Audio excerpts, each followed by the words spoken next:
Frame 101 coming hot at you on a wonderful Thursday afternoon. Make sure to like, subscribe, comment, all that jazz. You want to get on Gutterball, best way to get a hold of us is Instagram. DM us, but you can also email us, Facebook DM, all that jazz. Get at us because you could be talking to us right now on Gutterball. But we're going to get into Song of the Week. But before that, we're going to ask Paul. Paul, how's your week been? What's new? How you Pretty feeling? good. Doing good, Jack. How about yourself? Doing terrible, but we're gonna move forward with a bright, happy face and a sunny Now that's what I'm talking about. Yeah. yeah. Or just being No, type of doing- attitude. Doing good. Been a good week so far. The usual, except I just marinated some steaks throughout the day, and some of the shout out Joe, some of the red wine he got me, which I drank on last week's cast. Used a little bit. I marinated the steaks in that with some seasoning, and I just made some brown rice and steaks and corn on the cob, 1 cob each for Des and I. It was very good. We had a very good dinner. It was a great dinner, nice and full. Here to have a good show. That actually sounds like a really good dinner. Like I'm jealous. Like that's a summer dinner right there. That's fire. Yeah. That's good shit. I'm a little out of character. I'm not like my full. I'm not wearing any makeup or anything. I just really usually when I put on the makeup, I'm like I'm going out after the podcast. Tonight I'm not, and Elsa was just like, I don't want to. Makeup's so expensive. I know. I look boxy though. I feel like I'm like fucking David Byrne and stop making sense. I feel like a box with this thing. Can we call this version of you Simple Jack? Simple Jack, simple man. I'm a simple guy. I don't like it. Actually, it's really weird seeing myself without the makeup on camera. I'm like, who the fuck is this? Well, dude, I'm gonna be real with you. Props to you for doing it that long. Like you were saying, makeup's expensive, and trust me, I know. I have a girlfriend. Second, the prep work and everything to do makeup and the time. Like the time is huge for it, man. I mean, I know you're usually just doing like lipstick and maybe a few other minor things, but like when Destiny does hers, that's like a half day affair, That's no, for real, because you're turning a TV show. She's turning a TV show on and watching about half a season by the time she's done. You know what I'm saying? For real. Shout out to women because I only do lip and eye stuff. I don't even mess with concealer or like any of that just because I don't care enough to want to deal with it. Plus my skin's so sensitive to that. But when you have any bit of facial hair, if you put concealer on, it automatically brings it out. So that's why you won't see a lot of people if they're trying to like, I guess guys wear concealer because it's just gonna bring it out easily. Like you're gonna see the lines. Plus, Destiny has had her whole life to learn how to do makeup, which is cool because it's really good. I've had like a year been practicing myself learning, so it's like it's a learning curve. But I usually like to wear it. But yeah, it's expensive. Fuck. Next week though, we're coming back full forward. Don't think this is like this is my iconic look. Is Paul's Paul and I'm me. It works well. Yeah. I'm the cooler one, obviously. I'm the cool guy. Yeah. You're the cool one. I'm the dumb fucking idiot that just drags the show. Yeah, I don't know if you saw I put in my Instagram bio. I put the hotter half of Gutterball Entertainment or some shit like that. Yeah, get dunked on. You gotta clap back. No, I'm not gonna clap back. Okay? You gotta have a little bit of internet. Have Des do your makeup sometime. She'll show you a thing or two. She's really good at it. Be down with that. I'd be sick. I gotta look into concealer stuff. I think I'm gonna start getting orange concealer because it works well for pale skin tones. And it also won't show up the hairlines. But she wanted to do my makeup when I didn't have facial hair, and I feel like I'd look too damn good. Maybe you look pretty gay. I'd look. You can never live down. That's okay though. You could never live down that picture. It would never let you live it down. Like I would. Why? Post it all over the place. It just never let you live it down. No, it look post it all over the place. Oh, by the way, you're doing like an announcement on social media, and you always post that photo anytime. If you put on red lipstick right now, you look like that one guy that was stealing luggage. That freak. That whatever his name is, Sam. That pinhead. That pinhead freak.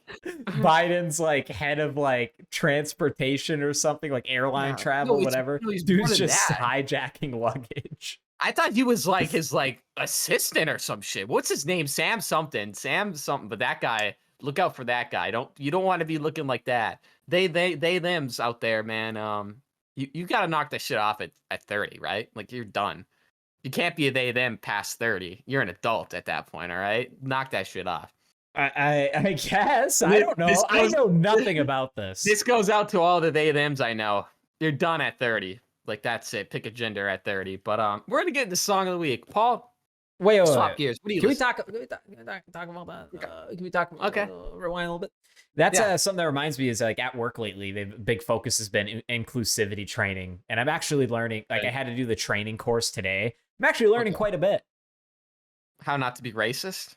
It's like biases. It has to do with like, you know, gender stuff and like referring to people and just like, I don't know. I'm learning something which I think is good, but man, it's almost hard to keep on top of all that stuff. Like there's so much new stuff I never knew about. Well, inform me because there's stuff I don't know about because Target gives us a loose version of it. Well, it's like But you know, what have there's you learned? you know how there's like biases, like you have underlying bias. Well, it Everyone turns out does, there's yeah. like 10 different types of bias and like what they all mean and how, and like based on age, gender, whatever. So but then they have Right. different names for them, which I can't even name off the top of my head. I know I took the training, but and then there's a lot of like stuff that like I as a white male thought like maybe wasn't offensive, and even when I was taking the course I'm like, is that offensive? Like shit, maybe I am a piece of shit. But something that was like there one of them was like, oh, Jan came up to Susie, and you know Susie happened to be African American. She had like Afro style hair, like that poofy hair, you know. And Okay. Jan goes, "Nice hair, Susie," or like your hair looks good today, or something like that, but like That not was racist. offensively. And Mhm. apparently that made Susie feel really bad inside, saying her hair looks good today.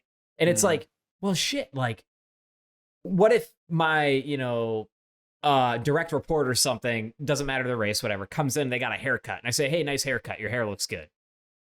Like, you see You how just that committed a could, felony there, buddy. but like, That that's was where a I'm, Jewish person. They send you right to jail. yeah, Anti-Semitic. but see, that's why like I'm so it's kind of confusing, but I'm like willing to obviously willing to learn and like go through the ropes, and I have to take like anti-racism training and stuff like that. I'm sure eventually at work, and like like microaggressions was a big topic. Like, did you know that when you say something like this, it could really be harmful and hurtful to others? So you don't know you're saying it. I'm just like, and that's one of the things is like the hair thing could be a microaggression. It's like, well, I No, it's suppose you not. just got. It's I don't. not.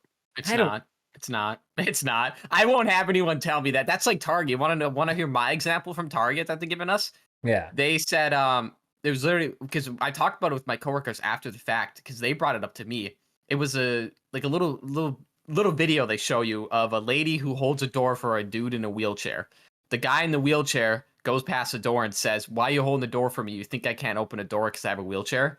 And then it said, boom, that's a microaggression. Holding the door for a person in a wheelchair. I hold the Dude, door for that's anybody. That was yeah. right hand of God. That's what they told us. So it's a bunch of That nonsense, I think corporate you talked nonsense. about that before, and I I agree with you 100% there. did. I hold the door for anybody too, and if that's considered a Mhm. microaggression, well, fuck, I guess I'm fucked I up. guess I'm a bigot. There's a I time and distance ratio of how long you hold the door. Because sometimes I yeah hold the door for 20, 30 seconds. You're standing there like an asshole, you know? yeah. You got to judge the distance. But no, that is that what you're learning at work? Is that what they're teaching you over there? Well, that's just What's like going on over obviously I'm there? still doing Yeah. my job. It's a very small Yeah. part of it, but they always have some type of training and stuff going on for like personal growth and whatever. And I Mhm. just thought it was just I don't know, kind of interesting since you mentioned that other stuff that like just inclusivity. It's a very broad topic. Now I know why like people have degrees and shit like that. Yeah, useless degrees, wasted, literally no Yeah. value degrees. Like, oh my god, it's a bunch of made up Well, things, bro. I it's can't. like anything else. If we don't give it value, it has no value. And right now in the Mhm, corporate world, there are literally departments for diversity and inclusion. So like we're giving, mhm, you know, it's been given value. It is valuable. I believe it's valuable. mhm. It's You know who interesting else though. had departments of inclusion? The Nazis. The Nazis did. That's who started it. Diversity training. The Nazis. You ever You're a think about that? liar. I think about that a lot. Yeah, yeah, it's true. This is Hitler's America. This is what he wanted right here. Equality of outcome. It's coming down the pipeline, Paul, and it's coming faster than you think. It's Shut getting the fuck dark. up. Get the It's getting song of the dark. week. Jesus Christ. Start talking about your goddamn song. It's getting dark. Songs, plural. You know what? Well, first of all, we'll just do. I've been listening to the Black Dahlia Nocturnal album. There's a song called To a Breathless Oblivion." Very good. Really like it. It's just a song about killing yourself. It's pretty good. Typically, I'd say in a Black Dahlia album, you probably have 3 songs about killing themselves. So it kind of makes there's definitely no correlation into the lead singer then going and killing himself. There's no way that, coincides at all. But anyway, that's a really good album. Check out Nocturnal. I think it came out in like 2014. That's cool. But Paul, we got to talk about Loserville real quick. Did you watch the video? Yeah, I watched the whole thing. Yep. Yeah, it was funny. We'll touch on that a little bit. But for those that don't know, Limp Bizkit, Bones, Corey Feldman, Riff Raft, Eddie Baker, there's a couple other artists. Which one was Limp Bizkit in that video? The guy with the beard. What do you mean? What do you mean Limp Bizkit? It's so bad. What do you mean? Which one's Limp Bizkit? Okay. Wait, who's that guy? Is that Bizkit or is that Limp? Which one's Fred? I meant which one's Fred Durst? Fucking asshole. That matches the energy of Harold Oates. Like that's that type of energy right there. Hall and Oates. It's Hall and Oates. That matches that energy. Yeah, it's Hall and Oates. Yeah. Oh my God. His first name's Holland and his last name's Oates. Yeah. Which one of you guys is Limp Bizkit? Now I sound like an asshole. Fred Durst would knock you. First of all, Fred Durst is the one with the white beard. He's got like the parachute pants on and whatnot. Yeah. And Wes Borland is next to him, the bassist and like other founder of it. And so then they have like the black goatee or the black mustache. Yeah. Who's the guy in the business suit and shit? No, then? the guy with the black mustache. That's like No Face or something. I think that's what he goes by. He's like a producer. Who else were you asking about? Who's the dude in the business suit and shit? That's just like rambling. With the white beard. Yeah. Yeah, that's Wes Borland. Yeah, that's Wes Borland. Okay. And then Corey Feldman and all that. I just loved but anyway, that tour. Why was Corey wearing that? Corey Feldman has been molested his entire life. Give him a break. He is fucked in the head. It's not even a joke. Like that kid is fucked up. It's sad. The fact that Paul's like Go ahead. Go ahead. What the fact that referring is what? The Burbs. That's like his worst movie. Like he has so many other better movies. That's like his greatest movie. What do you mean? It's you think The Burbs is the best ones? Of Corey Feldman? Yeah, probably. I don't know. He seemed happy there. He probably wasn't getting touched during that. I don't know. Maybe Tom Hanks. I don't know. Look at that. What is Riff Raff? He goes like, do you think I could get in The Burbs too? Like I could play. Who did he want to play? He wanted to play Tom Hanks or some shit? Yeah. Well, Tom Hanks is an asshole. Yeah, Tom Hanks is an asshole. That's a true story. But anyway, that tour is coming. So they did a little video. It's like a 15-minute video or something where they talk about each other's personalities and how they clash. And it is very evident that Eddie Baker is the dud of the entire group, the most unfunny, untalented, no personality person of the group. So it's like weird seeing him sit there. I just don't like Eddie Baker. Bones and Corey Feldman being friends is like funny as shit to me. I don't know what that is about it, but that's hilarious. Him stealing stuff from Bones. Yeah. Bones like, you can steal my fucking beats, man. He's like, well, we signed an NDA. I can see him doing that. Yeah. But Eddie Baker just had his first boxing match. He won. Yeah, I saw that barely. That was pretty embarrassing, honestly, watching him fight. I'm gonna be real, it wasn't that great. It was like What's up with you and hating Eddie Baker lately? Eddie Baker just I always hated him. He sucks. He's never made one good song. Maybe Eddie Baker original, just him. No, one song. His personal they suck. Yeah. Right? No, I think he only does. He's like one of those people that there are people that only shine during features. That's just how it is. Have you heard of? Big one. Have you heard? No. I think he has some solo songs that are okay. He does. I do agree, but most people don't. Yeah. Have you heard of? Oh man, I don't know if he's around anymore. Young Simi. Yes. So Young Simi, Young Simi solo stuff. He has like maybe one good song. Sorry, Young Simi. That's just how I feel, man. But any of his features he did with like Denzel Curry, he did one with Puya. Pretty good. I think they're good. They're solid. I've never liked Eddie Baker. I never will like him. But just seeing all those artists come together is like makes me want to I wish I had money. I would go drive out like 8 hours to go see it for sure, just to see Corey Feldman open for Riff Raff. Like you don't want to see that? Like that'd be awesome. Then Limp Bizkit plays before Bones. Well, what's the closest one? It's Somerset, Wisconsin, so that's like sold out pretty much already. That's the closest. So yeah, you're pretty shit out of luck. I could still go. You could still go, yeah. Somerset's expensive as shit though, so I don't want to spend money on Somerset. The thing with Somerset is what I hate about it, and I've never been there, but it's like, can't you just go for the day the bands you want to see are playing, or is it like you have to buy the whole pass and you're pretty much obligated to be there the entire time? How does that work? You could probably buy one day, but then at that point it's like, well, I'm already here. It's like 8 hours away. I already drove 8 hours, so I might as well stay the 3 days that it's playing. But it's expensive as shit. Fair. It's like, it ain't for me. If it was just like a one-off show, I think the next closest one is like Chicago or some shit. fucking sold. Like whatever, I'll go see that. But yeah, I don't have any interest in going to a festival. Man, have you been like the biggest festival I went to was Not Fest, like 30,000 people, more than that because people snuck in. But dude, because I was literally like, there was probably like 20 people standing, and if you lined them up in front of me, and then Slipknot was playing. So when Yeah. you look behind you and you're like, man, if some Godzilla, stepped, I'm not going, man. If some Godzilla came out of the Iowa cornfields right now, I'd be fucked. There's no way I'm getting away. Yeah. You'd be traveled. It's Yeah. scary.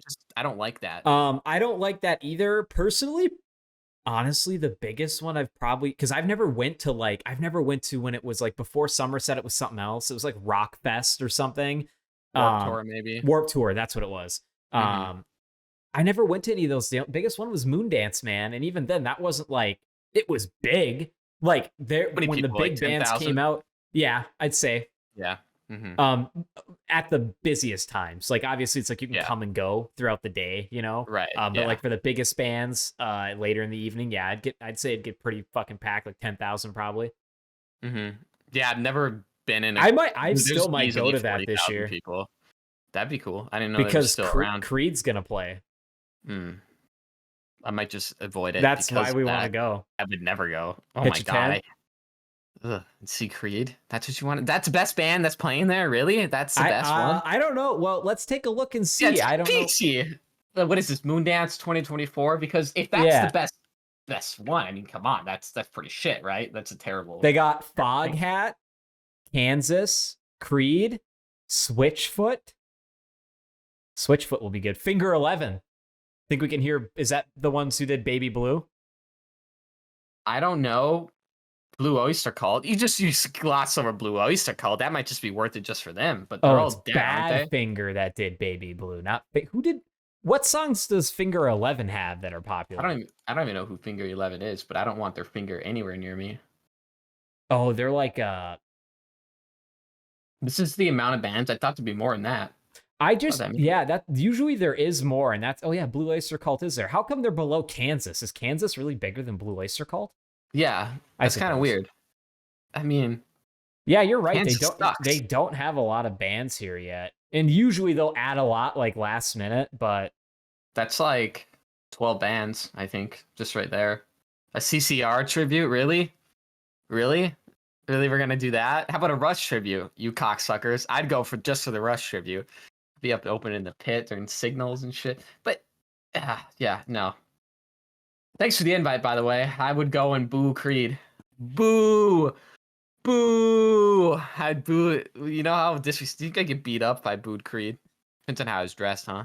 Yeah, you'd probably get beat. The thing is, it's like not. I don't know if it's really Creed. Is it just Scott Stapp and a band? Probably. It's just Scott Stapp and a band. See, they don't have single day admission anymore. So that's why it's like tough to go to these, because I don't want to go for 3 days. Oh yeah. You have to go Saturday for Creed. Thursday, Friday, Saturday. This is like maybe the worst music festival I've ever seen in my entire life. Hey, we're lucky we get fucking anything around here, all right? Yeah. That's still like 3 hours away. Jesus Christ, that's ridiculous. Anyway, what was your song of the week, Paul? What are you Sorry, I got off on a tangent. No, my song of the week is Take Shape, is the name of the song by Code Orange. I've probably talked about it before. It's on their latest album. I think literally the latest album is called Take Shape. So like it's like, and I don't know. I was actually just listening to it today while I worked out. I had it booming loud on the speakers in here while I was in the other room working out. I was like, damn, I forgot how good this song is. And the reason why it's my song of the week is I like industrial shit, man. Those weird synth noises, electronic noises mixed with like, some heavier screaming and some good guitar riffs. I'm into that stuff. And they also had a feature on that song. Personally, I don't like the guy's part in the song. His name's Billy Corgan. Have you heard of him? Uh-huh. What does he do? He's not... He's an American musician, singer, songwriter, and professional wrestling promoter. Anyways, he has a part... Oh, Smashing Pumpkins. Yeah. So that makes sense. But anyways, I personally didn't really... I like Smashing Pumpkins. They have a few okay songs. But I personally didn't like his part of that. But it's grown on me. Just like anything, it's like if you like the song enough and you listen to it enough, eventually those parts kind of grow on you, at least from my experience. That's a pretty good song. Check out Take Shape by Code Orange. You could. or you could listen to Rush. You have two choices in life most of the time, and it all boils down to Rush. Let me tell you. I swear, Those guys because are coming on the cast soon. I like Rush, and I swear, because I shit on it as like a joke on here because of you, that the universe won't let me avoid it. Like, Rush plays everywhere for me. My playlists that have Rush on it, I'll shuffle, it's always Rush. I'm like, what the fuck? Like, what's going on here?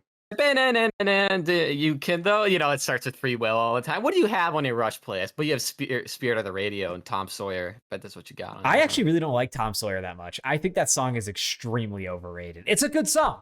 Don't get me wrong. It is overrated, but for it being like one of their most popular, I don't think it's that great, personally. Like, there are way better songs that people don't know of Rush, really, or like, people that aren't fans like you that don't know that are way better. I do like Spirit of the Radio. What else do I have? I have Roll the Bones. What's up? Limelight. Always a good one. There's a few others. I have like at least 10 on there. 10, 15. I like Rush. Rush is awesome. I could name every single Rush song every year. Every instrument they used to record that album. It's probably not, but I know some people online that the last meal that Neil Peart ate. It was eggs and bacon. No, I'm just kidding. It was eggs and bacon. I don't know what it was, but that's pretty fucked up. I'll have to ask him. He's dead. That's terrible. You have to ask. R.I.P. Neil Peart. Yeah, I'll have to ask him. He's dead. You didn't know that Neil Peart is Peart? You didn't know that he was dead this whole time, and I just like blow your mind. What? That'd be really fucked up. I remember when he died. I cried. No, I didn't cry. It was like 2017 or 18 or something. When it happened, I remember like going on YouTube and watching one of his crazy drum solos, R.I.P. And I was like, oh, that sucks. Yeah. And then you're like, get 2 thumbs down. He just immediately dunked on him. It's a lot about music talk. Paul, I really want to talk about this last cast. Well, actually, you know what? Should we do, before we talk about this, let's do like a little recap on episode 100. Yeah. So Gutterball 100. Yeah, go ahead. Yeah. Officially came out. I mean, honestly, guys, I wish I had a little more energy for you. Like, to be honest, I literally started EMDR therapy. I had my first session like an hour or 2 hours before that. And I was told it's intense and it will make you exhausted. And I'm like, oh, it's therapy. It ain't going to make you exhausted. It tired me the fuck out because it makes you relive certain things that happened in your past and stuff like that. So, and there's just a lot like to it and thinking and stuff. So that like zapped me, and then I got on the cast and I started drinking. I felt like just so zapped out of it. Buzzballs. No, those are gross. Everything that I drank that night was disgusting. I didn't get sick though, but yeah, I just really want to appreciate all those that came on. That was fun. Shout out Jack, Ricky, and Carter. Yeah, maybe we'll do a drinking episode sooner. I have a little bit more energy, a little more pep in me, you know what I mean? But other than that, I think it went fairly okay. I'd like to bring back, because Carter mentioned, I don't know if you mentioned it on the cast, Chef Bot Fi. I literally do have some scripts written. He's washed up, he's fucked up. Chef Fi will be making a little return. Smoking a Mar bread. Yeah, I wish I could in my room. I'd light it. I could give one of those fake puff ones, or I'll just light it. What are they gonna do about it? I won't do that. But Paul, what are your thoughts? You can do Chef Fi in person here. We can set up a table back here, and you could be smoking a cig down here inside your house. Okay, perfect. I think Destiny. I mean, your wall's already nicotine stained. You won't even notice. Hey, right? That's paint. All right. You go wipe it. It's white. Yeah, you just peel. It's been white the whole time. Ugh, disgusting. But yeah. Other than that, I thought it went okay. I feel like we trailed off a little bit towards the end there. Yeah, because I don't remember the last like half an hour of it, dude. Oh, you drink that much? Okay, bro, I did not drink that Jackson, much. I did not know that wine was 19%. I had like 2.5, 3 glasses of that. Okay. And I remember I drank over half a bottle. Oh, yeah, I remember, yeah. And for me, someone who rarely drinks, that kind of wrecked me. Like, towards the end, I barely remember it. I all I know is when I was editing it the next day and I went to the end where I said, Gutterball, whatever, you could tell I was clearly a little fucked up. Was that, did it go down smooth? That why it snuck up on you, the wine? Did it really go down? It was so good. Yeah, right? That's wine. That was me why I didn't drink my Buzzball. It was disgusting. And then I had those Jack and Daniel Coca-Colas and they were fucking gross. I was like, I didn't want to drink this shit. I ended up like just having someone else drink. I was like, they've been open for like 4 days. So you can drink them because they're still alcohol, but like they're fine. Yeah, they're all right. Fucking gross. I thought as a host I should have kept up on the energy a little more, but I was very drunk. And the only other drinking episode I had experience with was the PKA one. I've seen all those. And it's essentially the exact same thing what happened to us. Where Yeah, but could you imagine if we went another 2 hours? If that was a 4-hour show? Yeah, no, that would have gotten bad. They did this. Yeah, they did the same thing where it went bad. There's a point at the end of the drinking episode. It's like 3 hours and 30 minutes in, where Dick is like, "All right, guys, what are we doing here? We're just sitting here, not even saying anything for like 20 minutes." That's what happened to us, and that's why when Paul, you came back, you're like, "We gotta end this shit because it's like getting ridiculous." Another 2 hours, it would have been us rambling for. I have to say this. Maybe it was my buzz thinking and drinking, but I thought the cast went really well, and I thought everybody meshed well, especially for like Carter only meeting Ricky and Jack and then once in person and stuff like that. Right. And no, like I thought it went like really good, and I don't think there are too many. Like, yeah, we talked over each other. There's 5 people in the chat, that happens, but I think everybody got to say a decent amount each time. Carter was engaged, Ricky was engaged, Jack was engaged. I think it all went pretty good. Yeah, well, the thing about like talking over is I talk over you, Paul. It's just gonna happen. I try not to. Yeah, but, it's okay. Same with 5 we people. both do it to each other. It's whatever. Yeah, I try to like I don't. Maybe you don't do this, Paul, but I do.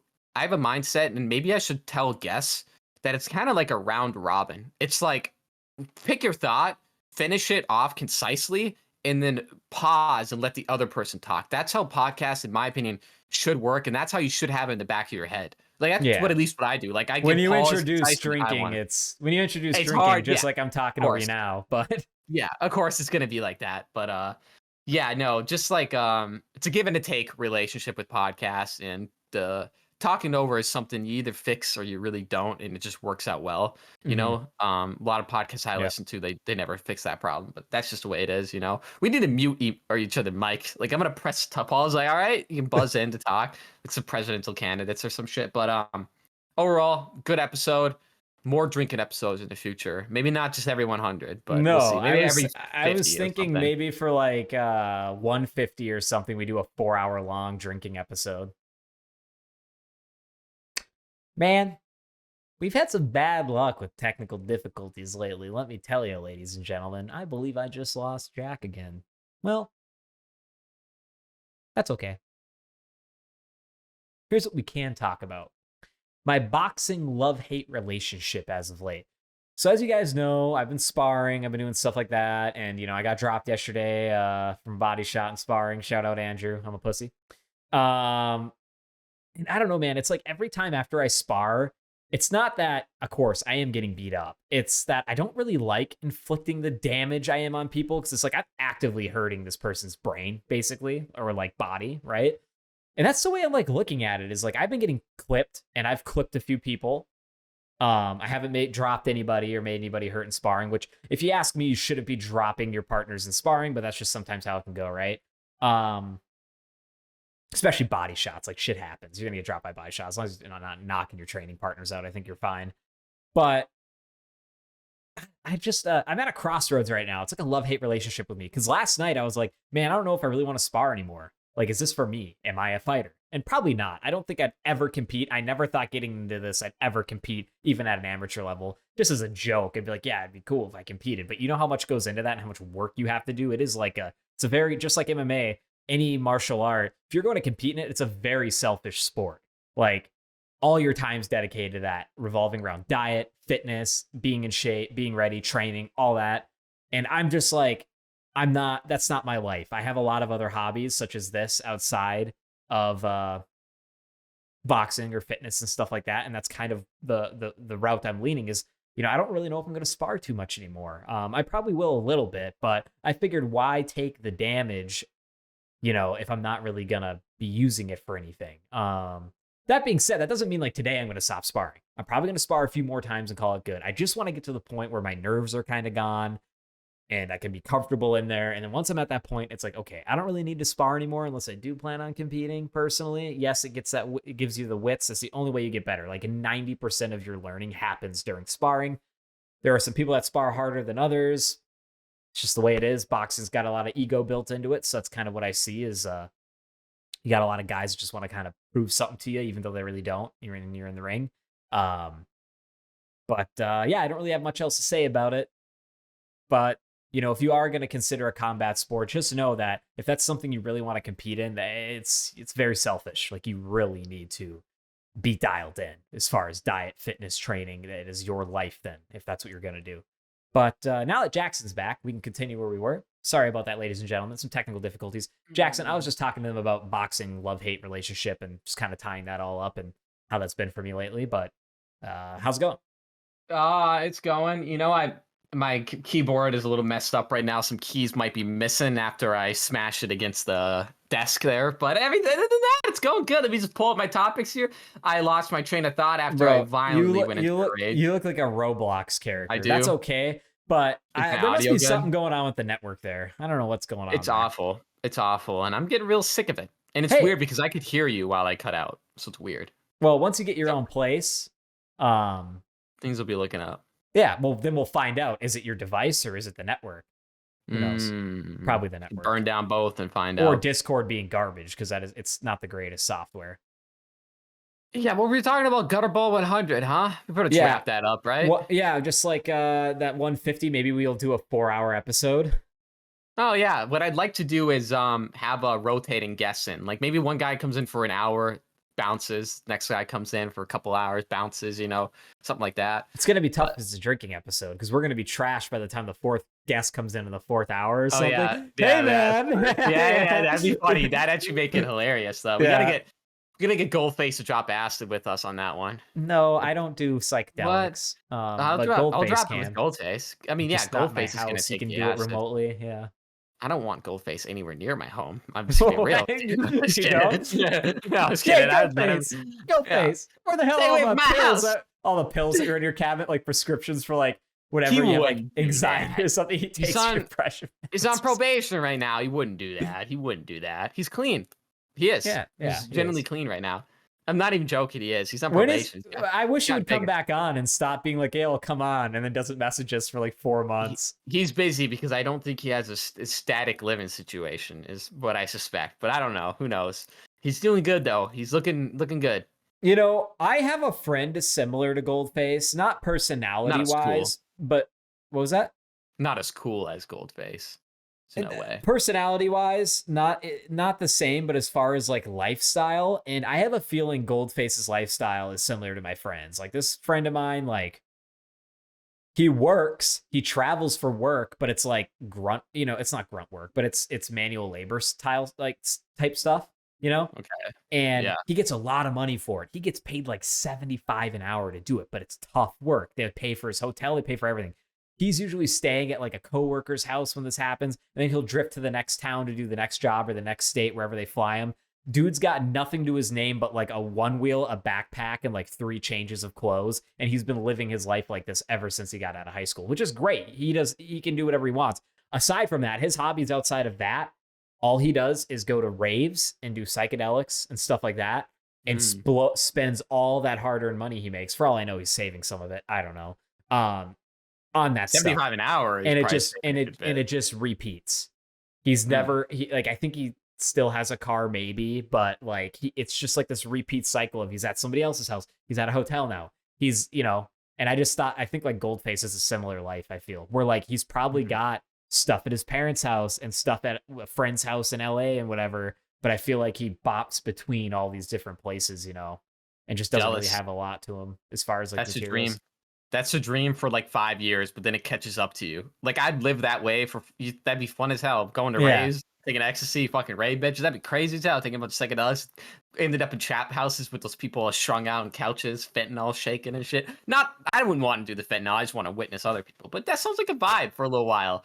People underestimate or underappreciate the roadie, Paul. Remember the roadie?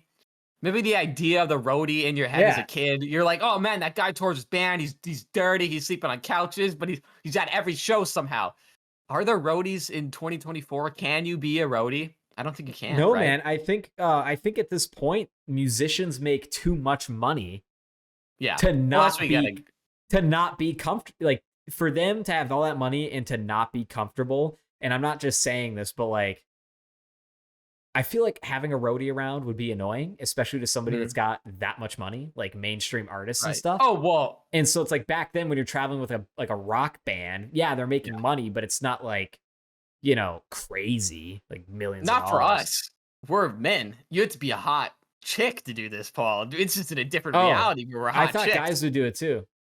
Who wants a guy with them on band? What are you, gay? Maybe Prince does. Yeah, maybe Freddie I Mercury thought it wants a was. bunch of I chicks with thought him. roadies could either be male or female, and obviously, like the females, the majority of the No, time are no, no. doing things with the band. But what I mean is, like, I thought the Same with guys the males. were like a source of entertainment. Like, hey, that's fucking Bobo. He lives in our tour van, and he's drunk all the time, and he goes to every show. And he pisses himself, and it's funny. Like the band members, like fucking, He prank pisses him. himself. He's funny, yeah. And then we all fuck him after. That's hilarious. Like that's the roadie that they're gonna pick.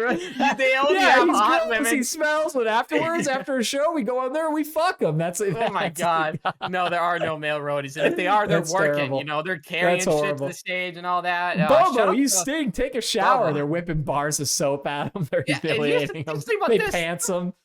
Oh my god, the roadie life isn't glamorous, and there's like stories about people being roadies for Metallica and shit back in the day. You just got lucky and happened to pick Metallica. Half of these people pick no-name bands to roadie with, and it turned out nothing happened. You know what I mean? Like, yeah, you're roadie for Led Zeppelin. 5 years into their start as musicians, like nobody knew who the fuck they were. Yeah. But I'd like to be a roadie for Rush back in the day. I think that would have been fun. I think that'd be a vibe. The roadie life might be for me, not the carny life. I don't want to be a carny for sure. You didn't like that guy on Theo Von? He looked grotesque, Yeah. and I look grotesque, but he looked like an actual roadie, like someone. Like someone rode over him. Carney, you show someone a picture of that guy. You show someone that guy. Yeah, no, that guy is. And how he just admits that like all the games are rigged and they're scumbags and they'll get you to fucking spend more money. Because I definitely, once he showed all the games and talked about them, I'm like, I got fucked out of so much money on that one because of this fucking asshole at the carnival. Because he kept talking me into it, and I was a dumb kid that had mom's money in my hand, and I was just fucking blowing it, trying to get that fucking ball to hit the wall and fall in the basket when I found out it's impossible. We didn't. Well, first of all, I've never like walked by like a carnival booth as a kid and been like, Dad, can I play that? And him say yes. So I think I was always kind of instilled, especially with older siblings, that those are scams. So I never really played much carnival games, like ever. Period. Like, there are certain ones that aren't scams, but either way, the prize you're getting is less money than what you spend. Yeah. Well, didn't he say like obviously like the one that's like the ones that are chance based, the ones that aren't skill based or like positional based? So like the one where you throw the ping pong ball on like the cups floating on the water, that's not rigged. Like that is like you can win that. Yeah, I played that one for sure. Yeah, that one's just like you're good. Yeah, but you look at the ones like where the jugs and now we know that they're weighted. So like you can't knock all of them over. It's a fucking impossible. You need, even if you got the ball just right, there's going to be one that's standing up. And then like the one where I was telling you about just now, there's a basket and there's like a slanted board and the basket's right below it. And the guy will be like, hey, this is how you win it. You get 3 balls. He tosses the ball. But see, he's at an angle. He's not right in front of it. It's like it just has to bounce off the thing and go right in the basket below it. But every time it misses because when you're hitting it from the front, it's impossible to get it to hit, bounce, and come up and drop right down in. It's always way too much bounce. There's no way to win it. All of them are rigged. There's only one I can think of that's not is the one where you climb that ladder. You have to climb that inflatable. You have to climb that little ladder straight up, and if you hit the bell, you get a prize. Oh yeah, that one's just like balance shit. But other than that, like even the basketball ones are bullshit. Oh yeah, because what they do is isn't it like they make the rim just slightly smaller than the ball, or like you literally have to like sink bigger. It? Yeah, you literally have to like swish it. Yeah, you have to literally. I don't even know if it's some of them probably aren't even winnable at some carnivals. What was the other one I was just thinking? Oh, the jet gun thing. Do you think that one's rigged? Because how some of them are faster than others, where like you have to spray the water and make the horses race, or sometimes you have to like spray down targets or something. That one seems like whenever I played those ones, it's only like a couple times. It seems like sometimes your gun would have more pressure than different times. So it's like you'd be using it and it'd be like working really good. Then it would get weak. And it's like, what the fuck? Now I can't hit anything down. So I don't know if that's just the problem with the fucking gun or if it is just rigged. I just think carnivals are like just for like dirt people.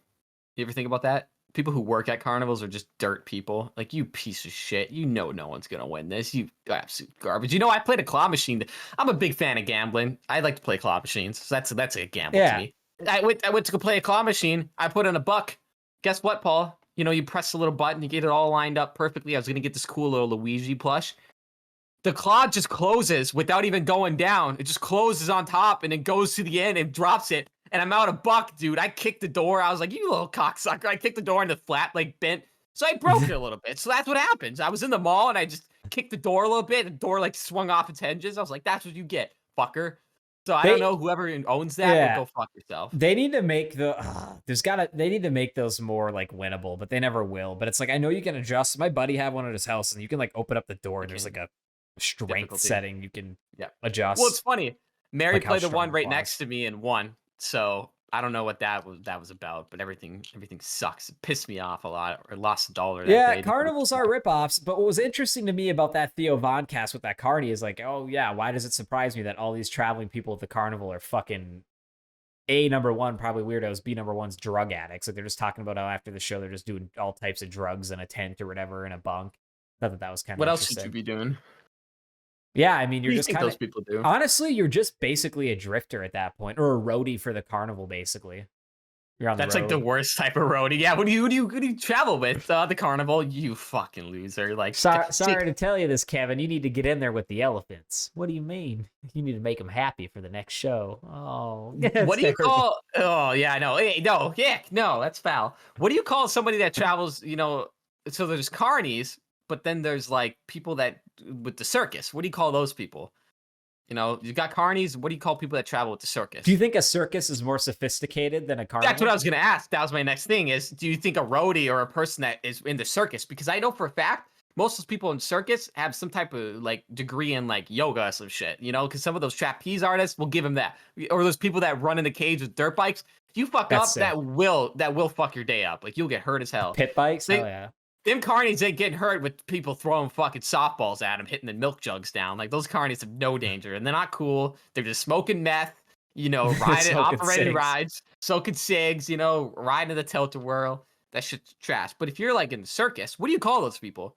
Like a circus runaway or like? Well, there's like a circus clown, but is there like? Yeah. I don't know, like equivalent to a carny. Circus isn't the circus leader like a circus ringmaster or ringleader? Yeah, ringmaster. Yeah, I like that. Is that what it is? You should call he's the one that comes out. Yeah, I like that. Yeah, Gutterball 101 featuring the ringmaster. The ringmaster. I like that. The one who rules. Too Lord of the Rings-ish. Sounds like something right out of the thing. I think that's, what do they call him? The ring bearer.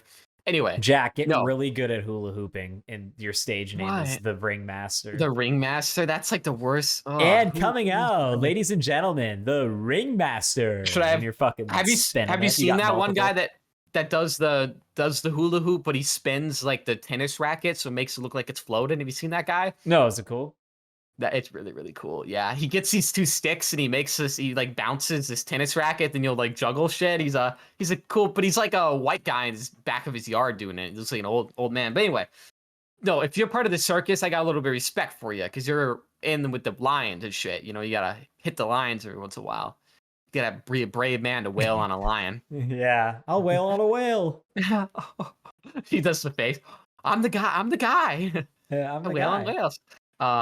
No, I would think a carnival member is way more sophisticated than a carny. Maybe more trustworthy as well. Clowns never trustworthy. Like, who's dressing up as clowns? You know, I know this seems weird, but I think I could play a clown very well. Mm-hmm. And I think it'd be kind of fun, but I have no setting for me to be a clown. I'd be an insane person if I thought like, oh, today I'm going to dress up like a clown and go in public.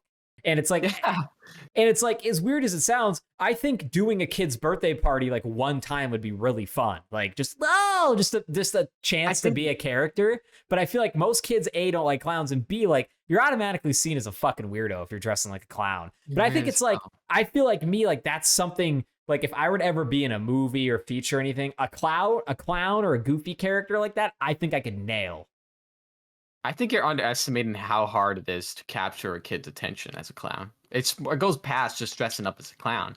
Yeah. You know what I mean? Like, what else are you going to do? I think if you did, like, some slip and fall routine, maybe, like, you're the clown that hurts himself a lot. Yeah, I'd be the clown that, A, hurts himself, does dangerous things to himself, maybe. Like, maybe I get one of those fire suits. Oh, I'm fucking on fire. Oh, yeah. You know, or, but I tried. I bought some, I'm not even joking, Jack. At one point, I bought some balloon string balloon like balloons to do balloon animals. Oh, And I that's was on fine. Okay. YouTube and I was trying to do it. And I was like, I fucking can't do it. Like I was trying to make a sword or a dog. Yeah, I couldn't even make the I simplest can make thing. a sword, dude. The And I dog's was not like, that this hard is fucked. either. Yeah, That's fun. No, I couldn't that was do it. cool. I thought you were gonna say, yeah, I bought some pants, a suspender, and a wig, and I was like, whoa. I mean, I have a whoa, whoa. Pennywise costume, but that's about as far as clown That ain't no clown. stuff I That's like have. a demon. That's like a devil thing.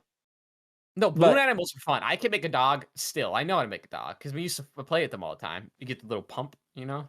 yeah. Guys are pretty cool. Yeah, I keep getting YouTube shorts of people who make balloon animals, and it's not the greatest. There's probably no market in that. What is this balloon? What does this cost you? $1? Give me $1 for making this balloon animal. It looks like shit. Pops in a second, gets all frail. No, don't be a clown, please, because I don't know if I could ever respect you. Like I don't know any clowns IRL. Oh, I guess at school, a kid that went to school, his dad was a clown, and he was kind of an asshole. So I always just associate clowns with assholes. Yeah, he was a dick. Actually, there was a kid I went to school with. I think his dad was like the clown whenever he had like school It was the carnivals same or kid. something, probably. It was the same kid. Yeah. What was that, his name? That clown was an asshole. Alex. He was. That He was a not fucking nice asshole. He wasn't a nice clown. I remember him being very rude to me. And I think that's maybe why I kind of hate clowns a little bit. Yeah, I asked him for a balloon animal. He fucked me. It was terrible. I'm just kidding. No, that's not how that went. But yeah, what's that kid's last name? We should let him know it's that not his dad's a dox him. terrible clown. Alex something. Your dad's a shit clown. Your dad's a shit clown. He is. Your dad couldn't be a clown a day in his life, even if he does look like that. Yeah, he's all dressed up. He's sad. I did not know who Bozo. He's a that balloon. Have you ever heard of a sad clown? No, that's like a thing like that over sex with the furry community, which I'm not a huge fan of, is clown people. Like people dress up as like, have you seen those clown girls, Paul? No. I've seen them in, okay. Go to the Flame, Paul, on like a Saturday night. You'll see a couple clown girls. Oh yeah. They do the whole, it's like a thing, Paul. It's really weird. Now fucking a clown girl is different. Not that I would do such a thing or ever have done such a thing, but they're some wild bitches. Yeah, he's like, it's really difficult. The shoes are always squeaking. The nose is squeaking on the shoe.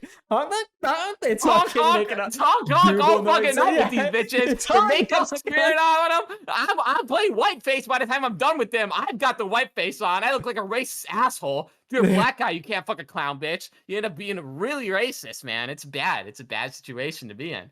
No, you stay away from the clown girls. Stay away from the rave girls. That's my advice to anybody. Sam Hyde, good advice.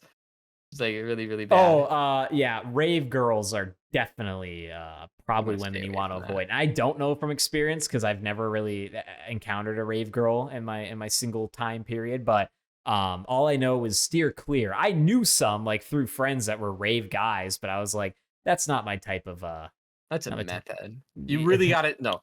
From experience, clown girls are okay, but you got to stay away from the they thems. Let me tell you from a personal experience. Life ruined. The clown girls are okay. The clown girls are all right. But let me tell you. You stay away from the they thems. They will ruin your life and steal all your pants. So be careful of that. Not that I'm just kidding. Steal your clothing. It's like it's like happens to you all the time. Do you know what reference that is? No. There, I'll say it. I had a foreign exchange student, and he stole all my blue jeans one week and left.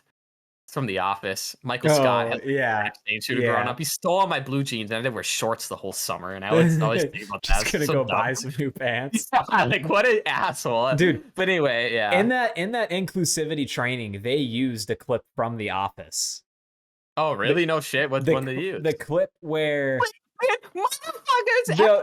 The Chris Rock did he use that bit? They were like, you could tell that Michael was wrong. Like, what did he do wrong? You can clearly see that the women were offended. And it's when like it's the Women Appreciation Day and Jan's having the meeting with all of them and he barges in and starts talking to them and she's like, I'm your boss. Like he's just being completely like offensive towards women, like in the room. And like they used that scene or whatever, which was pretty good to tie in. You laugh.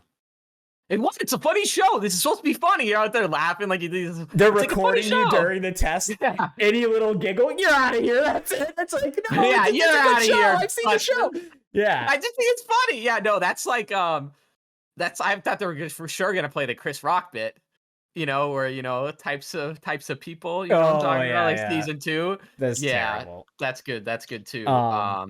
What was I going to say? Yeah, Oh, so you know how I went as Pennywise for last Halloween? I was thinking, like, what is another character I can go as that requires a painted face? And I think I'm going to do the Cat in the Hat next time. oh yeah, you mentioned that. You know what? I would say something really like mean about it, but I have nothing to say because it's a really good idea. Like you actually would look like him. Like I have nothing bad to say about it. Anyone else said they're going as Cat in the Hat. Should I get the bat? Should I just You have to carry get the around a bat. bat? You have to get the bat, 100%. Well, you know what? If you go to some bar that night for like a Halloween costume contest, a flame wherever you go, I'll just show up as the Cat in the Hat.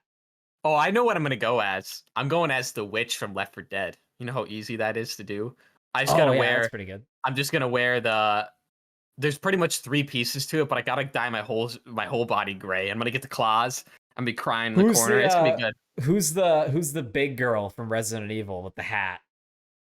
The police girl with the hat. What do you mean? She's got like the big flower hat. No. Oh wait, Resident Evil? Isn't it Resident Evil? She's got the big flower hat. You mean Lady Dimitrescu, the vampire? Big lady with the breasts. Who are you talking about? Because that's a lot of ladies. You're describing a whole lot of ladies. I never said with the breasts. I said with the hat. But yes, you said. But you went like this. Yeah, because I didn't say it. I already know. Yeah. For those listening, Paul did a huge rest like mime, like one of those charades, you know. So it's pretty evident that he's talking about that big titty vampire. Yeah, she's cool, Lady Dimitrescu. But I want to dress. I want to be the witch and cry in the corner. That's have fair. long claws, but she also has claws. So either way, I'm not gonna be able to grab anything the entire Which night. Resident Evil is she in? 8. Have you played 8 yet? Which one's 8? Village. That's the one I'm currently playing on PS5 that I shit, how far are you? Not far at all. Okay. I haven't played it since we went for hunting season up at the cat. Oh, okay. Dude, that game gets scary. It gets really, really It's scary. horrifying already. I'm like running through fields and there's wolfmen coming out. I barely got any ammo left. I'm horrified. Just wait. That's like the tip of the game, dude. It's a scary game. It's not a scary 7, but with the big giant baby, I don't like that part. I really don't like that. Okay, I'm probably never gonna play it now. Yeah, I'm never gonna play it. Hey, hopefully Joe comes on next week because I would like to talk to him about his experience in Demon Souls. Oh yeah, I remember. Yeah, that'd be interesting. He called me about it the other day. He's like, "I'll try it again," but I gave up after like fucking 15 minutes. He's like, yeah. He loses half his health as soon as he dies. He's like, I gotta beat a fucking boss. He doesn't know how to get it back. I could see him playing that because I don't have the patience for that game at all. Fuck that. I like it. I like watching other people play it. I love the atmosphere, but I don't have any interest in playing it. The atmosphere and environments of those games, Elden Ring, Souls games, whatever, are arguably probably the best thing about them. The combat's cool and how hard they are is whatever, because all it is a memorization game. But the environments that they build and the worlds they build are like really cool looking. Like, they did a great job on Elden Ring. Well, now, I can see how people were like, oh, all the Elden Ring bosses are like copy and paste. Well, yeah, it's their first time making an open world. They can only make so many move and animation sets. You're going to run into some repeat bosses that maybe have a different skin, but same move sets, you know? But as far as like outside of Elden Ring, Dark Souls 1, 2, 3, they all have great atmospheres. And that's actually one game I'm trying to find on Xbox 360 on disc is Dark Souls, because you straight up cannot buy it digitally on 360. There's like a list of like 50-ish games that are disc only, and after the store is gone are like you can only get them on disc. The Simpsons game is one of them. It's just called The Simpsons. Which one? Just that one? Okay. Yeah. I played that one. Yeah, did you see they're making an open world mod for that? I think they might have it out now. But no, Dark Souls is the only type of game where you can, to me at least, where you fight a 50-foot dragon or even like 100-foot dragon. It's bigger than you, or a monster with the sword, and you kill it, but it makes sense the way you kill it. Because if that thing hits you once, you're fucking dead. So it makes sense. But when you dodge and roll and you're cutting at its thighs and its legs and it just eventually falls, it kind of makes sense. Yeah. And it's so cool just to have that scale. Most games haven't done that or touched that. Type of thing, you know? Shadow of the Colossus is the only one I can think that's relatively similar, but you don't kill any. Like, you do, but you're climbing it shit though. Yeah, like you're climbing it. Turns out all those giants were like harmless. Like, they didn't want to kill you at all, and it's just like you're the piece of shit at the end. But Dark Souls, you're killing this weird demon. He's like Dragu, demon of the night, or some shit. And he's like fucking, killing babies and shit. There's an animation for half of them, and they're horrifying. They're like all coming up out of crypts. Yeah, like... yeah. There's that one in Dark Souls 3. I can't remember what it's called, but it's like the white like demon, but it has the baby and it's cradling like the child. It's like the human baby. Which one is that? That one's horrifying. They cut a lot of content because they're supposed to have like the baby coming out of its stomach, but it's like apparently too offensive. But yeah, no, you want to kill that thing. But it makes sense also how punishingly difficult, because if you were in that universe, you would be killed immediately too. Look at all those. Look at that flying thing. What the hell is that thing? Yeah, terrifying. That game's scary. The spookiest one was always just because of his like intro animation, and like in the lore is from Dark Souls 1. It was Nito. And Nito's just made out of skulls. It's just a bunch of skulls underneath like a hood. He's just like this big thing of skulls. Yeah. And it's like a hood, and he's got like he's scary. If you look up Nito, Nito, he's fucking horrifying. I don't like Nito. It's just scary. I don't like any of those. There used to be the memes back in the day that showed him that said that's real fucking Nito. That's funny. I've been playing Fallout 4, and dude, some of that's a little scary, honestly, because I put it on very hard. And sometimes you'll have like a rad scorpion trail you for a while, dude, and it's awful because you get killed so easily. Joe's been replaying Fallout 4 with all the updates on his PS5. He's really liking it. Dude, there's so much. Okay, I was just playing. They added a bunch of content apparently. Dude, there's so much shit I didn't know, dude. I like within, because I at least, not exaggerating, I at least beat Fallout 4 like 20 times, different playthroughs, modded and unmodded, mostly unmodded. Within 20 minutes, I'm like, what the fuck is half this shit? What am I looking at? Because there's new NPCs walking around. They changed a lot of it. I just got ambushed by the Enclave and wrecked. Three Enclave. It said defeat the ambush. And I'm like, who? Enclave guys in power armor. They both say, two of them say legendary with a skull. I'm level 8. They murder me in seconds. Like, they just light me up. And I'm like, what the fuck is it? They keep coming for me. I have a question. What it is. Was the Enclave ever in Fallout 4? It was never before. They just added it recently. That's why Joe called me the other day, and he's like, how do I get this damn module added to my power armor? Because he couldn't figure it out. Turns out that it was already on it, which is why it was grayed out. It wasn't working or something. But he was like, yeah, dude. He's like, there's so many more updates to the game. Like, first off, it runs way better. Second off, like, every time I fast travel somewhere, like 3 Enclave guys will show up and try to fucking kill me, and they're all legendary. And I'm like, Enclave? And I didn't say anything to him because I'm like, maybe I just never played that part of the game or something. Or maybe he's thinking Brotherhood of Steel. And now that you're saying Enclave, I'm like, what the fuck? Enclave? Oh, yeah, they're in it. Yeah, there's a mission. Well, because when you start the game now, Paul, they add 4 extra missions, like new missions. And you're just like, what are these? I've never heard of these, as well as DLCs. Hey, good on them for adding some shit in without any...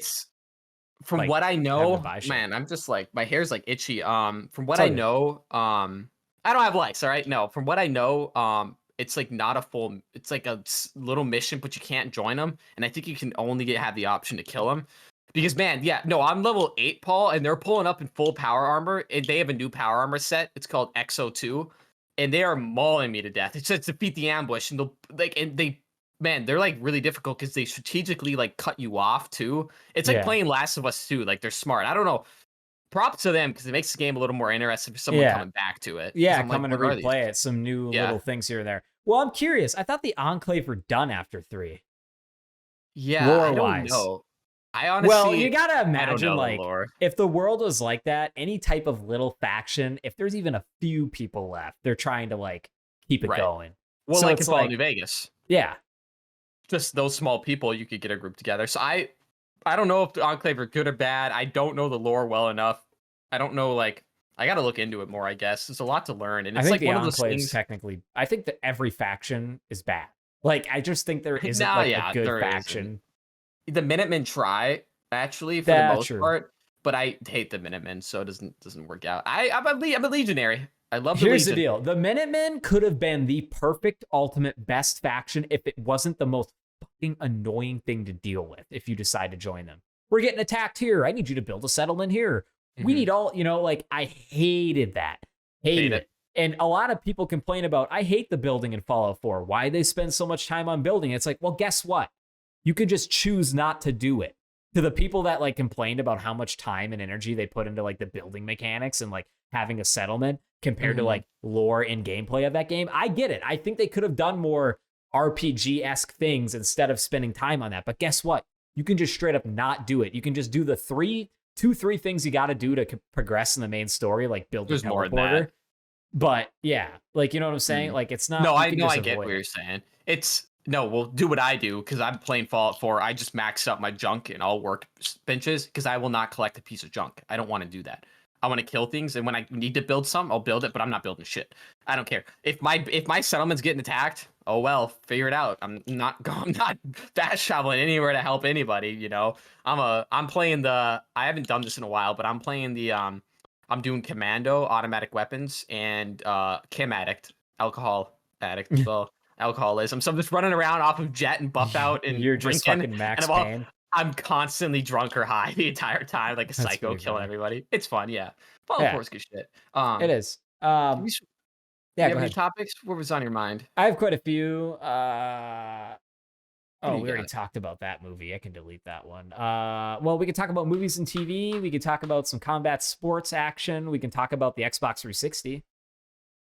You know I like all those topics. Paul, what's up with the UFC? I see you've got Patty versus Bobby, UFC 304. Can you tell us a In little bit about that? Manchester, all I know Ooh. is Bobby called out Patty after beating Jim Miller. He called Patty a little slimy snake on the Really? mic. He's like, That yeah, is directly yeah. out, Bobby so- grabs the mic after beating Jim Miller at UFC 300 and he goes, Patty, you slimy little snake. Like, and everybody's called out Patty. Like, everybody's been calling him out because he's just such a big name Like, who in the else? sport. I didn't even know. I don't watch UFC. Renato Moicano, Drew Dober, like everybody in lightweight's calling out Patty. Bobby As a calls it punk? out, and then sure enough, I guess right as what did you say? As a punk, they're calling him. They all fucking hate him. Well, they Okay. want the money. They want that. They want that exposure that that's brings to them from a Pat. Like, you fought Patty kind of deal. Like, and it's Yeah. going to be in Manchester. So Bobby's going to Manchester, UFC 304, to take on Nice. Patty the Batty. And apparently, right when Bobby left the cage after 300, Hunter, who is one of like the lead matchmakers for the UFC, was like, "That's a really good fight. We're gonna try and make that happen." Like him versus Patty, and they did, and it's been signed, and it's gonna happen. So. Who do you got? I already talked to you about this a little bit, but I'm going Bobby on this one. I'm going Bobby on this one. I can't.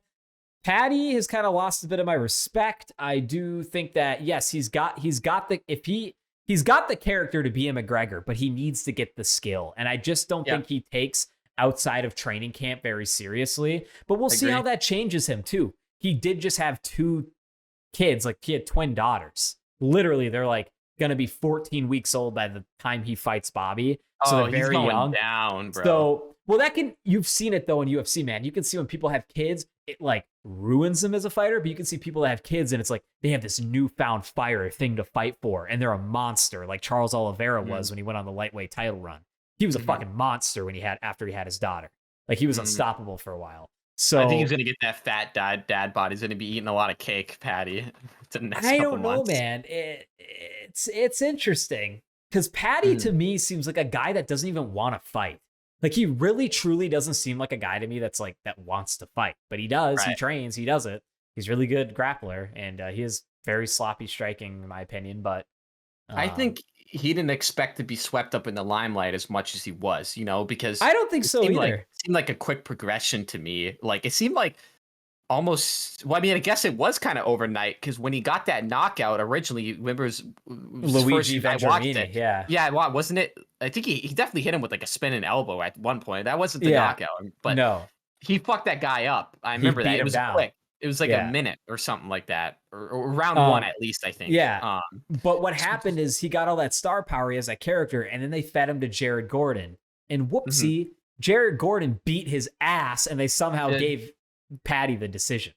Yeah, because I think they just wanted him because they knew he was a bigger star than Jared would be. Yeah, and then they wanted to give him that star power. It's a very real thing. Yeah, exactly. And then they gave him like Tony after that, and it's like, well, okay, give you a washed up Tony Ferguson that's on a 8-fight skid, 7-fight skid at that point. Hasn't looked the same in a while. He did he did beat up Tony quite a bit, but you were gassed by round 2. Like, you were like, when it got to round 3, he was just sitting on top of Tony. Like, honestly, I've never noticed stamina or that bad of stamina in a fight ever until I watched Patty, because I haven't seen from the limited UFC I've seen, all those fighters, except for the heavyweights, obviously, have super good stamina. There was that one recently, Paul, with the Cuban and the other guy. Remember that at your place? Whoever that big fucking 7-foot Cuban guy, that big old guy. Oh yeah, the dude, They the guy they thought was gonna be a problem for John Jones just get exposed. Yeah, Yeah, they were slow when they were fighting, like they were gassed, but that's heavyweight. That makes sense. But somewhere in like Patty, like what is it, 160 or whatever? yeah, Way too gassed, man. Like your cardio shit, and Tony too. But Tony's Tony, so you can't even really say anything about that. You know, yeah. washed up like a monkey, man. Tony, please retire, please, Tony. Come back. Who's he fighting next? Who do you got? Who do you think he's gonna He's not scheduled. Who is he gonna fight, dude? Who do you even give Tony? fight? Who do you even give? He's a him? gatekeeper now at this point. Give him anybody up and coming in, I guess. Unfortunately, just give anybody. That's what Dana thinks too. He's like, I don't know. that's Just what give him Bobby somebody. is. Bobby's just the gatekeeper of the lightweight division. Mhm. Like, it's sad, but You it's know, true. I think Bobby's got the age on him and like the wisdom, I guess, of the fighting. Patty is younger. We'll see. If probably Patty quite a can't bit. take him down and keep a hold of him, Bobby's just No. gonna like you. He's gonna do one of those things where he has his arms like this and he's gonna like swing and knock him out or some shit. He always fights like, I don't know, with his hands. His like, hands down. He's like, Yeah, his hands he down. does this. He stands in front of any person he's fighting. And he goes, "What's up? What's up? Yeah, what's up? Yeah. What's up?" And, then he he just and then he snipes you. And then you don't know Yeah. the jabs coming, the hooks coming, Yeah. whatever. He'll just like, and he did that to Jim Miller for 3 rounds, dude. I felt so bad for Jim Miller at 300 to go to one. Oh, He was yeah. on UFC 100, 200. He gets booked for 300, and he didn't want the Bobby Green fight, but they were like, "Oh, if you want to be on 300, you have to take Bobby Green." He's like, "Fuck," because he knew Yeah. even though Bobby's old, Jim's slow. He's never been not as fast as Bobby. And I kind of wish one of my favorite dark horse UFC fighters that's old now just announced retirement a week or two ago. His name's Matt the Immortal Brown. He's gotten some crazy knockouts and stuff before, but he just retired out of nowhere, just went on social media and said, "I'm done." And he said what started it was, I got up out of bed one day and was going to go train, and it didn't get my dick hard. And he's like, usually that shit would get my dick hard, and it doesn't get my dick hard anymore, so I'm retiring. That's literally what he said. But basically, he said one of the events that led up to it is he was in the works supposed to fight Jim Miller at 300. He said that was going to be like his last fight, and then he just decided like, not anymore. I'm done. Just going to train people and whatever. So that was kind of crazy, but Yeah. Huh. No, that makes sense. If your dick's not hard, don't fight. I guess that's let's true. go, Bobby. That guy's a psycho. That guy's an actual Matt- psycho. Yeah, let's go Bobby. Let's go Bobby. Matt Brown. Go look at Matt Brown. Used to be like a heroin addict. He's been on Joe Rogan, Jack, and he talked about how he just went to like amateur street fights and cage fighting and was beating people like without any training when he was like hopped up on heroin and meth and shit or something. Oh no shit. That's He pretty cool. about drugs or something, and then he ended up actually training. And I mean, he has some nasty knockouts. I'll never forget that Diego Sanchez knocked out when he got him with the elbow and he folded him up against the cage. Oh yeah, I think I've seen that. Yeah, and I was like, Yeah. yeah. Yeah, no, you can't beat up a meth addict. Like that is no, they got that meth strength. You know what I mean? You ain't doing nothing against that. No tasers, no nothing. But yeah, that's a little bit of mixed martial arts talk. I want to talk about the 360. What do you got to say about the 360? Because Rest in peace, the Xbox 360. As I've been revisiting it, I just got a bunch of games. I've been playing some Fallout 3 on it, vanilla playthrough. So far, no crashes. So doing don't good. know how. That's surprising. I legitimately question if you're telling the truth or not. But Go on. the Xbox 360 store is closing, I think, July 20th, somewhere in late July.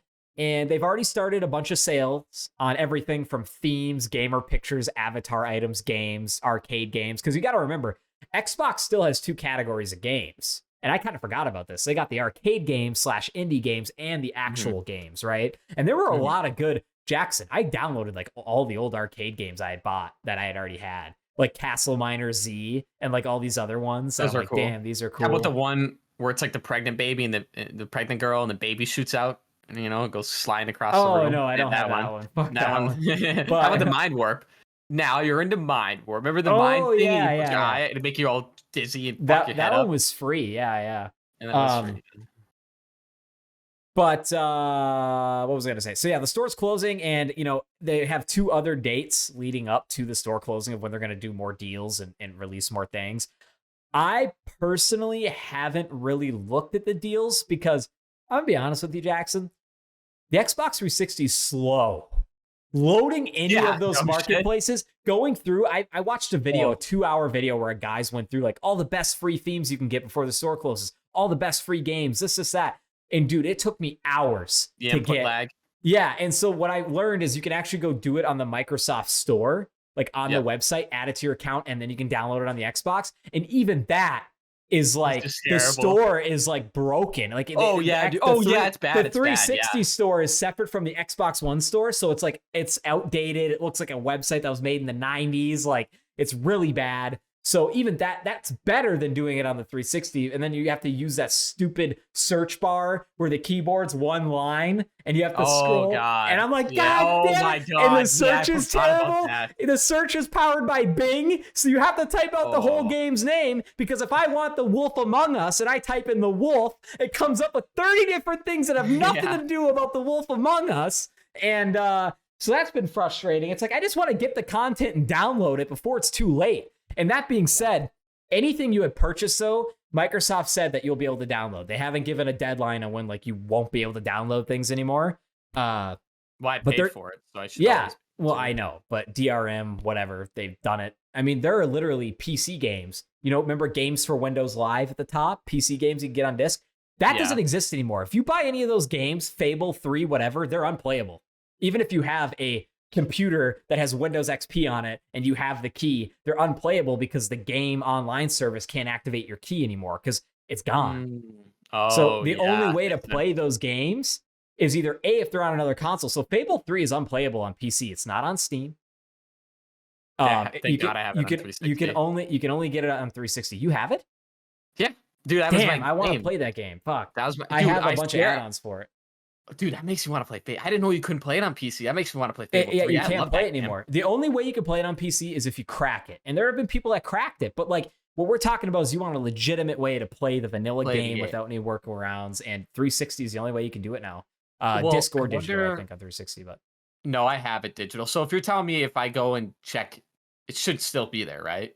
Yeah, you have to go to your purchase history.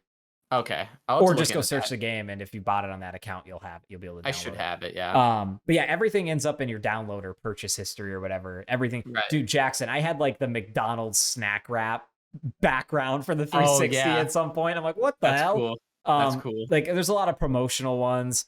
But really what I'm trying to do is I'm waiting for the arcade games to go on sale, because there is a select list of arcade games you cannot play anywhere else that will be ungettable after the store's gone. And one of them is a very unknown platformer game called South Park Tenderman's Revenge. And it looks sick, and it's only playable digitally on the 360. Now, maybe it's in the Xbox One store, I don't know, but it sounds like you can only get it on the 360. It's an arcade game. It is not a 360 game. I've never seen that. South Park game. Yeah, and I want it. It's like but it's like $20 still, and I'm like, oh, they got to put that on sale, hopefully. Oh, I see it. Oh, I've never actually seen that. Interesting. I didn't know there was another South Park game. I knew all of them. Huh. Yeah, there's quite a few games. I have a list upstairs of like all these rare things that you should get before the store goes. But of course, I'm not going to be able to get all of them. But I just figured what I can get, I'm going to try to get, you know. It's like you think they just at like the last day be like everything's fucking $10, you know, and like I don't know. I feel like just move it. You might as well move as much product as you can. I think what they should do is, if they were cool, is make every item that is over $5, say every item that's over $5, even games that are $60, they make it $3.60 for the 360. Oh, that'd be cool. They make every item $3.60. Yeah. Anything like themes, gamer pictures, anything that's like $1 or $2 or $3, make it 36 cents or something, and or free. Cool. And they should do something like that, because again, like you're saying, move what you can. But it depends on like how many people are still playing 360. I don't know. But like what's really cool about it, Jack, is there are a lot of games you actually probably want to buy and get that have 360 specific servers. One, for instance, I was never into this Call of Duty, but Call of Duty Ghosts is 360 specific. There's 2 separate servers. So if you buy it on 360, you're only playing with people on 360, which I think is like kind of cool. No shit. You're not playing with the people on Xbox One or whatever. Ghost was good. If you haven't played Alien Extinction, it's like their version of zombies. Is it fun? really, really fun. It's just zombies, but with aliens, and there's like bigger objectives and like an actual story to it. But that was really cool. But the rest of Ghosts is kind of shit. But that had a lot of memories on that game. It's a fun game. Yeah. It's a fun game. That had the first Call of Duty to have environmental damages. Like you can blow up walls and shit. See, I never got into that one. I don't know what I was playing at the time. I'd never bought it. I played it at a friend's once or twice. I remember the multiplayer being significantly more difficult than previous CODs. I feel like the time to live was really short or something in it, maybe. It was just a weird COD in general. I played a lot of the multiplayer. It was difficult, but we were good at it because we were young kids. We had so much time to put into it. Yeah. The worst part about it was when you knifed, you did an animation where it put away your gun, and it wasn't like immediate. Like a knife was like a 5-second ordeal, so you die a lot to that. It's kind of bullshit. But other than that, it's an okay game. Pretty high. Really. Is there any other topics you want to talk about? Oh man, nothing like pressing. Nothing super pressing, I guess. We are up over an hour here. If you want to call I was gonna say we could probably just call it a show, honestly, at this point. Cool. I think it'd be good. I really appreciate y'all watching thus far. You got your little daily dose of Gutterball. We appreciate you, sticking in. Yeah. I'll let Paul take it from here, but make sure to like, subscribe, comment, get on Gutterball. Paul, wrap her up for us. All right, thank you, ladies and gentlemen. That was Gutterball 101. And remember to like, subscribe, and comment. We really appreciate everybody watching. And look at this. We're up over 100 episodes. Look at us go. There's so much potential here. You know? We could be, there's so much life. We could be doing music. Who knows? Maybe Paul's going to finally edit the vlog and put other stuff on the channel. Who knows? Maybe Paul will take his camera out of his backpack and that he hasn't used since Norway. Maybe I live stream my suicide. Who knows? All types of content. All I know is this was Gutterball 101. Whoa. Whoa.